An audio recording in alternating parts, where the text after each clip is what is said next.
They always talk about Pine Hollow like it's just one town, one place, one story. But that's not the truth. Not really. Pine Hollow isn't drawn on maps. It's etched into people, into whispers, into bloodlines, into the things people try to forget. It stretches, like mold, like a stain that keeps bleeding through the paint no matter how many coats you add. It curls into corners, hides behind old furniture, waits, not for just anyone, but for someone who used to live here. Someone like me. My name is Lola, and this is the part of Pine Hollow I thought I'd escaped. The part that waited until I had nowhere else to go. Before the house, before the flies, before the dark corners started watching me, I had a life. Not perfect, not magical, but mine. A one-bedroom flat in a noisy part of town. A job that paid just enough. A balcony with fake plants. And a cat that wasn't mine but kept showing up anyway. I was surviving. Day by day, one bowl of rice at a time. Some nights I laughed. Some mornings I danced while brushing my teeth. Some afternoons, I sat by the window and promised myself I'd never go back. Back to Pine Hollow. Back to that house. But life doesn't always care about promises. Or plans. Or pride. It strips things from you slowly at first. Shift lost. Then your rent. Then the people who used to check in. And before you know it, you're staring at your mother's old key with nowhere else to go. That's how I ended up back there, not with a scream, not with a breakdown, just with silence, and a bag of clothes. I didn't cry when I saw the house again. I just stood at the gate, hands shaking, key in my pocket, like I was trying to unlock something that didn't want to be opened. The paint was peeling. The window on the left still cracked from when Sigan kicked a ball too hard. Tall, brittle grass shifted in the breeze. The air smelled like old things. Things forgotten. I stepped in. The floor creaked not like it was old, like it recognized me. Dust drifted through stale sunlight. Curtains hung low. The walls bowed inward. Everything in its place, but something had shifted. I dropped my bag by the doorway, shoes off, silence thick, no echoes, no welcome. Just a quiet that settled against my skin. This house didn't miss me. It remembered. And somehow, that felt worse. Before everything cracked, before the weight settled into the walls, this house was alive. There were 4 of us. Mom, Dad, Sigan, and me. We weren't perfect, but we were loud. And real. And together. Mom made okra soup like it was a ritual. Dad would hum Fila tunes while fixing the leaky tap, even if it wasn't leaking. Sigan never stopped moving. That boy had fire in his bones. We'd sit out front in the evenings eating mangoes with our hands. Juice dripping down our arms, arguing about which Nollywood movie had the most dramatic slap. We had a rule: whoever got the biggest slice of yam had to do the dishes. Somehow I always lost. And Dad, he was the heartbeat of it all. Big laugh, warm hands, pressed shirts that smelled like mint and morning. He couldn't walk past a sink without rinsing something. Said, "Clean home, clear head." Said it like a blessing. And back then it really did feel like the house was blessed. Like it listened. Like it held us. Before it broke. It happened overnight. No warning. No storm. Just a sound in the dark, a soft cough. A sudden stillness. Then nothing. By morning we were 3. They said it was his heart. Too quiet to be noticed. Too fast to be stopped. I remember Mum standing by the window for hours that day, not moving, not speaking, just staring as if waiting for the air to bring him back. Sigan wouldn't eat, wouldn't speak. He started locking his bedroom door. Me, I washed every plate in the house. Twice. Not because they were dirty, but because he would have done the same. But the house, it felt it too. The light didn't come in the same. The corners grew heavier. The ceilings looked lower, like it was grieving with us, or watching us fall apart. It didn't happen all at once. Grief doesn't knock. It seeps.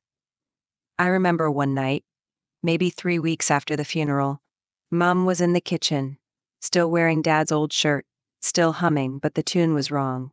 Off key. Wavering. She held the mop, but she wasn't mopping.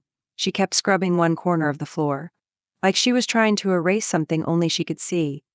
The tiles weren't even dirty. I stood in the doorway, watching her whisper to the stains, like they were answering. I asked if she'd eaten. She didn't respond, just kept scrubbing, muttering, eyes fixed on a place I couldn't follow.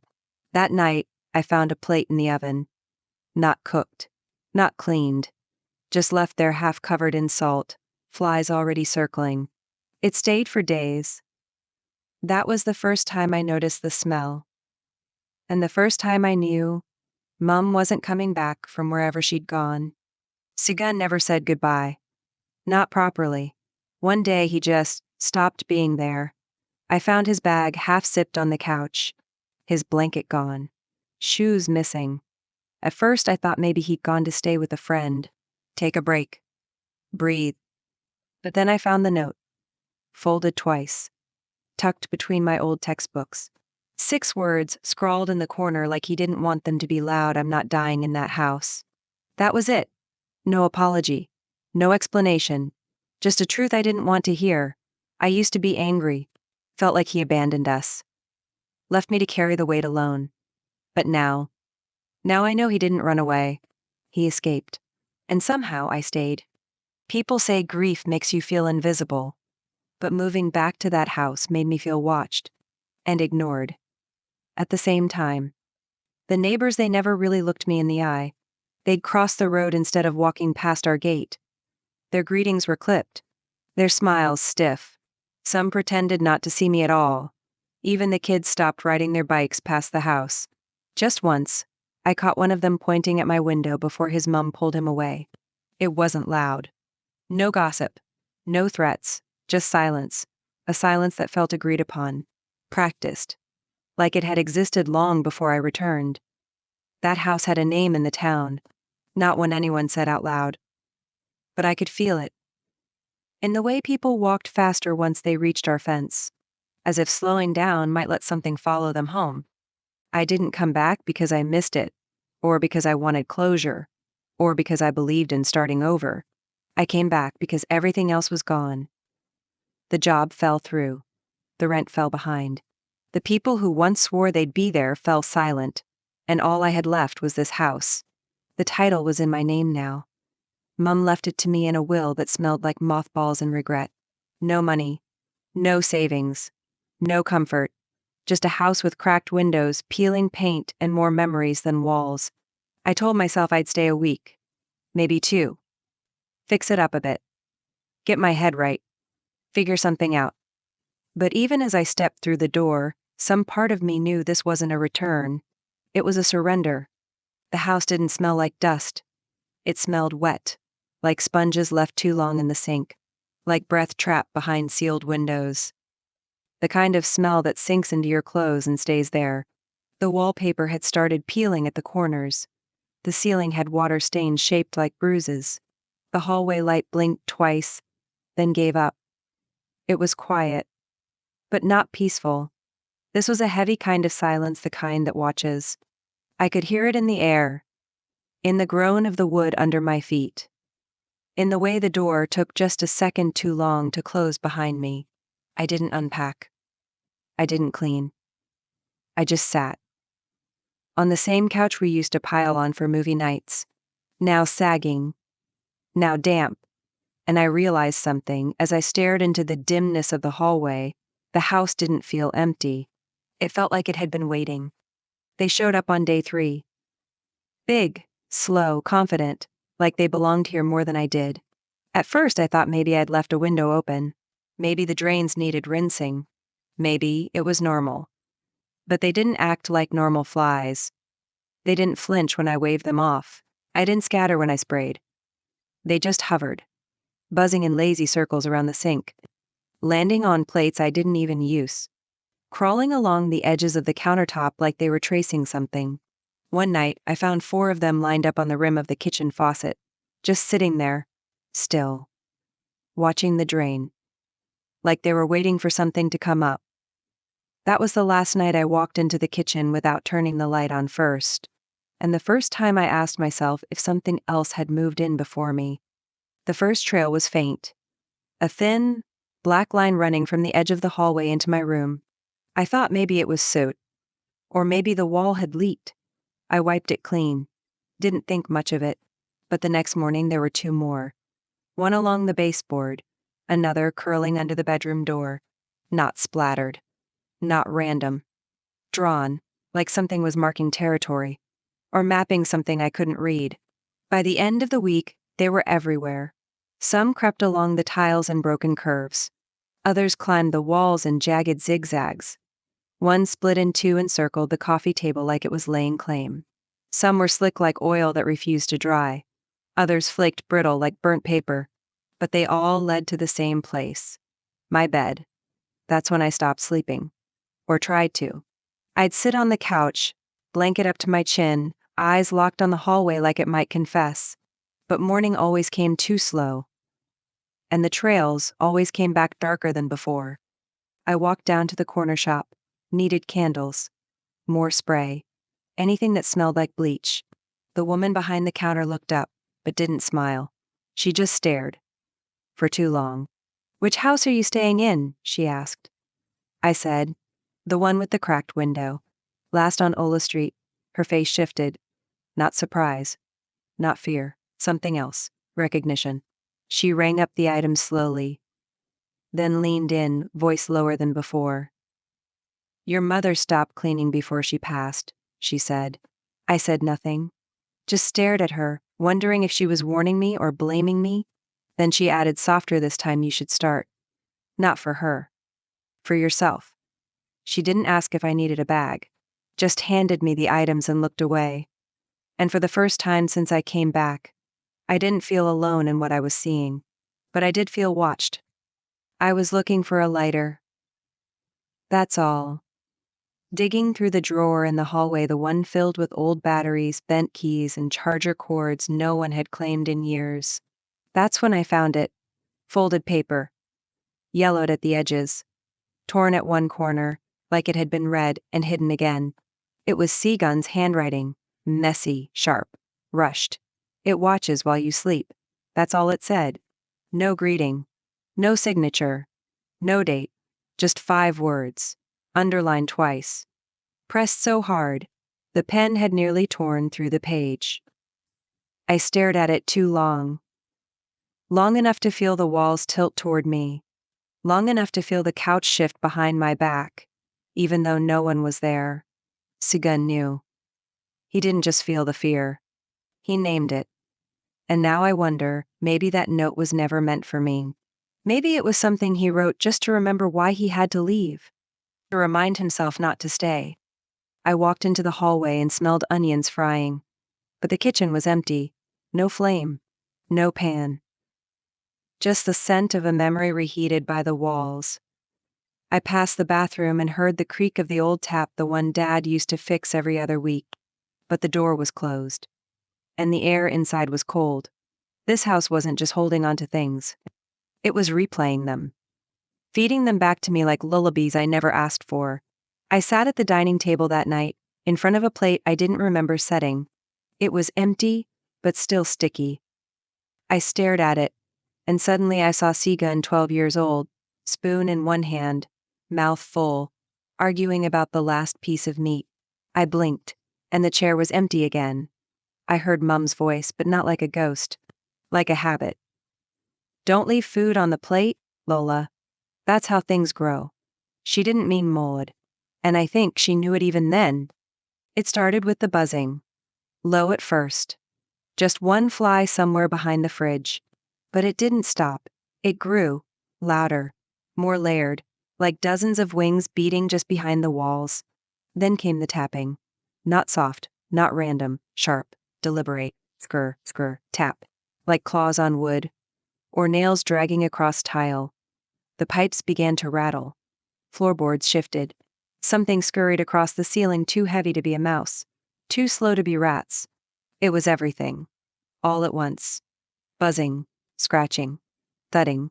Like the house was clearing its throat. I covered my ears. Held my breath. But the noise was inside me now. It pulsed behind my eyes. In my chest. Like the house wasn't just reacting. It was calling something forward. something that already knew I was listening. That night, I didn't sleep. Just lay still on the couch, blanket up to my chin, trying not to blink too loud. The buzzing had stopped, but the silence that came after was worse. Then I heard it. A scratch. Low. Deliberate. Like something testing the wall to see if it could be opened. Skr, skr, tap. It came from behind the fridge. Then the cabinet. Then the hallway. It moved. Not fast. Not frantic. It moved like it knew the house. Like it had been here longer than me. I reached for my flashlight, hands trembling, heart somewhere between my ribs and my throat. Switched it on. Nothing.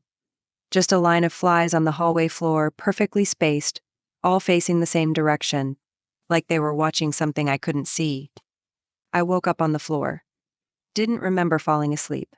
Didn't remember dreaming. But I remembered the sound, skr, tap, skr.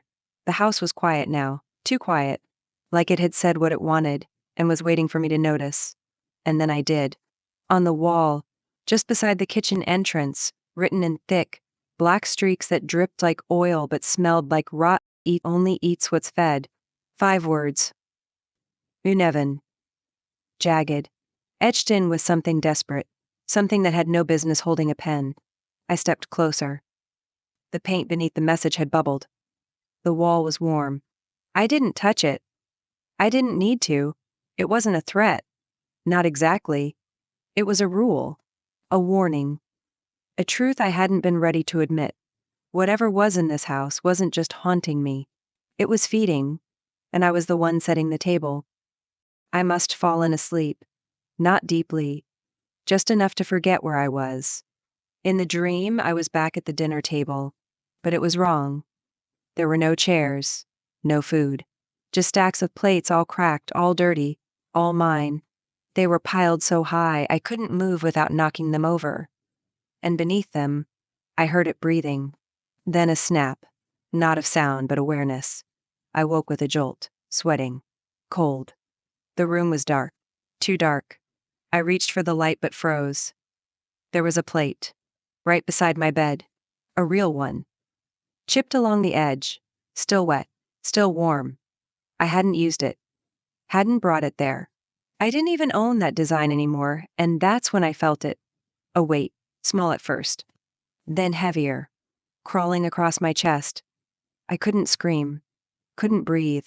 Its legs were long. Bony. Cold. It didn't bite. It didn't speak. It just sat there. Staring.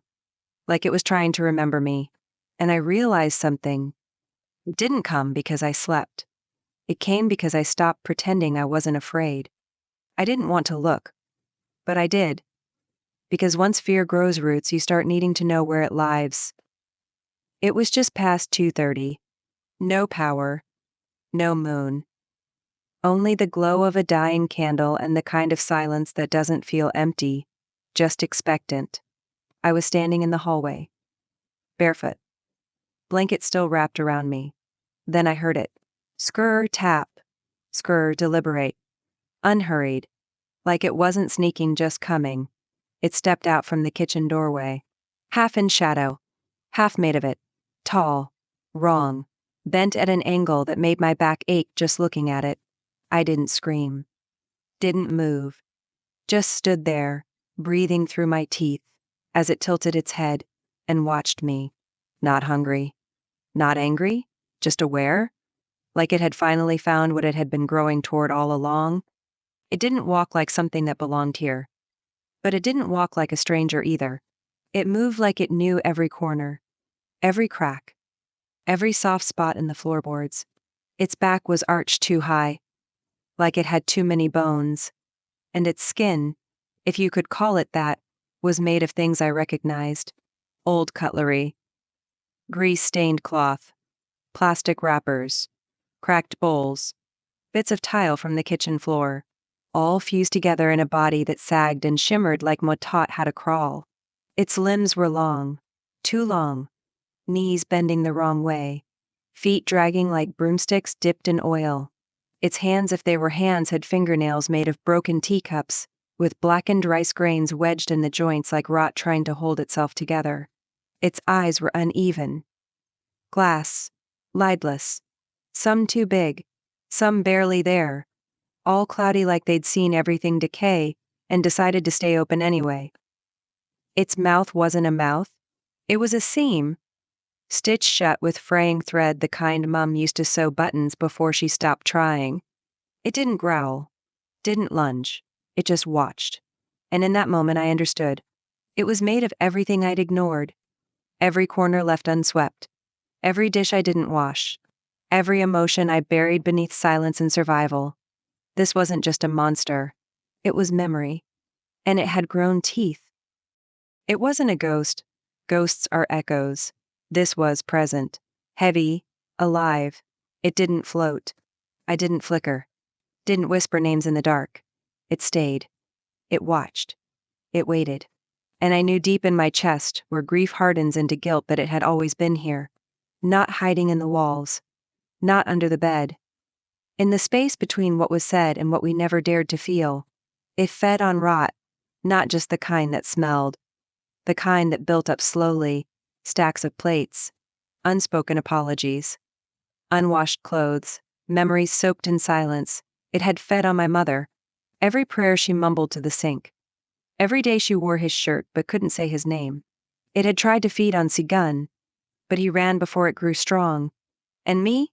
I was a buffet. Pain, guilt, shame, and the need to forget served daily, on dishes I didn't even realize I was setting. I woke up the next morning and pulled the gloves on like armor. Scrubbed the floors until the water turned black. Bleached the tiles. Scoured the sinks. Tore through drawers and closets. Chased down every forgotten sock, every scrap of before. I opened the windows wide.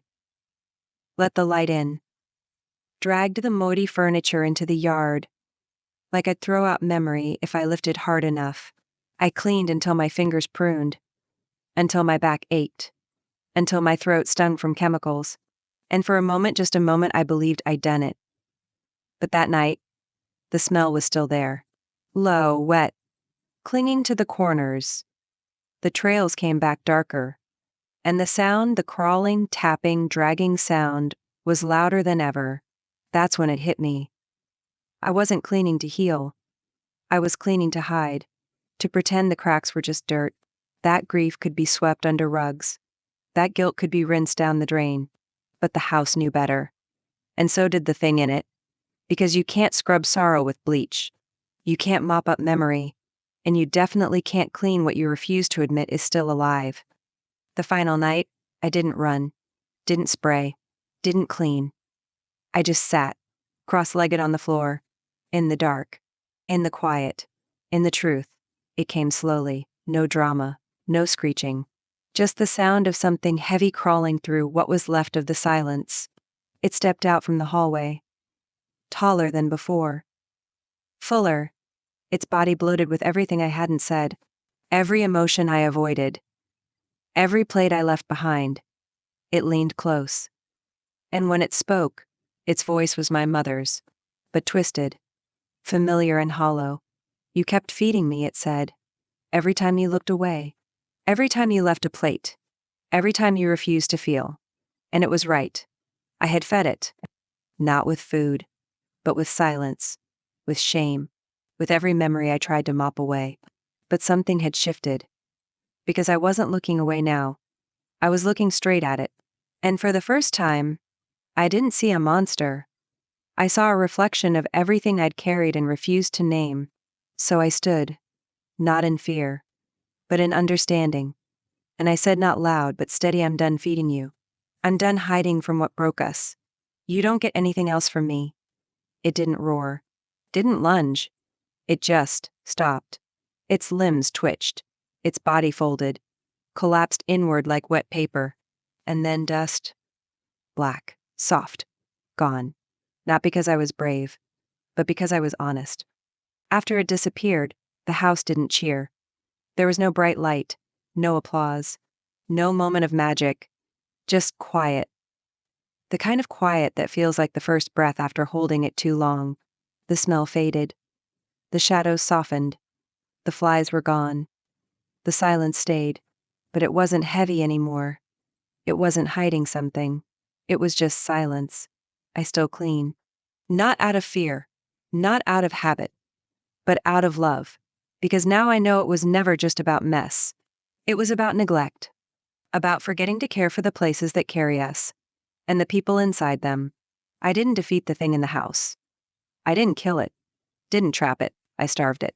By feeling what I didn't want to feel. By naming what I tried to bury. And that made all the difference. Freedom doesn't always look like escape. Sometimes it looks like staying. And finally seeing. I didn't move out. Not right away. I could have. Maybe I still will. But for now I stay. Not because I'm trapped. But because I'm no longer running. The house is different now. Still old. Still creaky. Still chipped at the edges. But it breathes easier. So do I. Sometimes I see a fly on the window and hold my breath a second too long. Sometimes I hear the pipes groan and feel the old flinch behind my ribs. But fear doesn't own me anymore. It just visits. Briefly. Then moves on. There's no more scratching. No more trails. No more watching in the dark. I've opened the curtains. Let the light in. Rearrange the furniture like I'm finally ready to live in this place again, not as a child. Not as a ghost. But as someone who knows what rot looks like and refuses to feed it. Some things don't chase you. They wait. They settle into the corners you pretend not to see, the drawer you never open. The thought you never finish. They learn your silences and stay. They don't scream. They gather. Old pain. Unspoken moments. Grief left soaking in the dark. And over time they start to change shape. First weight. Then smell. Then shadow. Then something you swear isn't real because naming it would mean admitting it always was. If your home starts to feel heavier at night. If the air thickens when you're alone. If the walls creak like they're trying to speak, don't call it nothing. It's not always a ghost. Sometimes it's what you didn't say. Sometimes it's you. Pine Hollow is full of strange things. I've seen them. Lived them. But this one already knew my name before I ever said it out loud. And in the end, it didn't need to chase me. It only needed to be fed.